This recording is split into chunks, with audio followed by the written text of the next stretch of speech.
local politics pa rin, and this time we go to Davao. Let's bring in News 5 correspondent Bril Montalvo. Bril, ano bang balita dyan? Yes, Denise, Lord, alas 10 nga kaninang umaga nang dumating si Davao City 1st District Congressman Paulo Duterte sa tanggapan ng COMELEC dito sa Davao City. Pero hindi pa siya naghain ng kanyang Certificate of Candidacy para sa 2025 midterm elections. Tinamahan lang ni Congressman Pulong ang kanyang anak na si Rigo Duterte sa paghahain ng COC para sa pagtakbong konsehal sa unang distrito ng Davao City. No comment naman ang sagot ni Pulong sa isang ambush interview.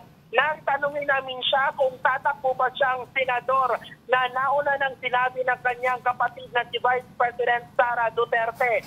Sabi ng kongresista, mag-uusap pa sila ngayong araw ng amang si former President Rodrigo Duterte at mga kapatid na sina Vice President Sara Duterte at Davao City Mayor Sebastian Duterte kung ano-anong mga posisyon ang tatakbuhan nila sa midterm elections. Nagpapasalamat naman sa mga Davaoeños si Pulong sa walang sawang pagsuporta sa kanilang pamilya.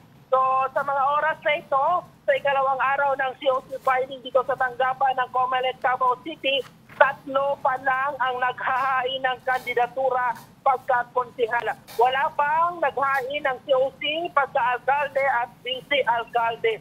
Nananatili namang mahigpit pa ang pinapatupad na seguridad dito sa paligid ng COMELEC para sa mga maghahain ng COC.